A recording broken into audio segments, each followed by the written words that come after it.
મહેસાણા જિલ્લાના ભાજપ અને પ્રમુખ તરીકે ગિરીશભાઈ રાજગોરની પણ પુનઃ વરણી કરાઈ છે। આપણે જણાવી દઈએ કે જ્યારે પૂર્વ ગૃહમંત્રી ગોરધન ઝડફિયાની ઉપસ્થિતિમાં ગિરીશ રાજગોરનું નામ પ્રમુખ પદે જાહેર કરાયું હતું અને ભાજપના કાર્યાલય ખાતે તેમનું પુષ્પગુચ્છથી સ્વાગત પણ કરવામાં આવ્યું હતું। તો આપને જણાવી દઈએ કે જ્યારે ભાજપ પ્રમુખ તરીકે મહેસાણા જિલ્લાની અંદર ગિરીશભાઈ રાજગોરની પુનઃ વરણી કરવામાં આવી છે, તો જ્યારે પૂર્વ ગૃહમંત્રી ગોરધન ઝડફિયાની ઉપસ્થિતિમાં ગિરીશ રાજગોરનું નામ પ્રમુખ પદે જાહેર કરવામાં આવ્યું હતું અને સાથે ભાજપ કાર્યાલય ખાતે તેમનું પુષ્પગુચ્છથી સ્વાગત પણ કરવામાં આવ્યું છે। આપને જણાવી દઈએ કે જ્યારે ગોરધન ઝડફિયા પૂર્વ એટલે ગૃહમંત્રી હતા, તેમની ઉપસ્થિતિની અંદર રાજેશ રાજગોરનું પણ ગિરીશ રાજગોરને રિપીટ કરાયા છે, ત્યારે હવે આ એક મહત્વના સમાચાર પણ મળી રહ્યા છે।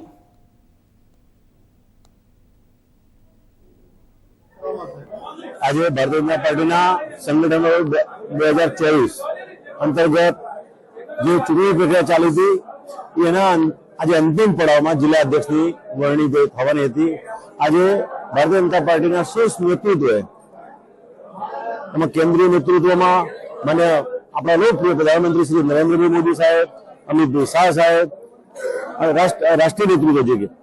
આપણું ગુજરાતનું નેતૃત્વ છે જે CR પાટીલ સાહેબ, ભૂપેન્દ્રભાઈ પટેલ સાહેબ અને મુખ્યમંત્રી શ્રી, આપણા જિલ્લાના સૌ નેતૃત્વમાં આપણા સંસદ સભ્યશ્રીઓ, ધારાસભ્યશ્રીઓ અને સૌએ અને મહેસાણા જિલ્લાના સૌ કાર્યકર્તાઓએ આજે મારા ઉપર વિશ્વાસ મૂકી અને સર્વાનુમતે જે મારી વરણી કરી છે એ બદલ હું એમનો ખૂબ ખૂબ આભાર માનું છું સૌનો, અને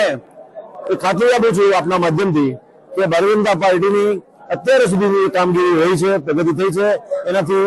વધારે સારી પ્રગતિ કરવા માટે વધારે સારી મહેનત કરી અને પાર્ટીને આગળ લઈ જવા માટે સૌ કાર્યકર્તાઓને સાથે રાખી અને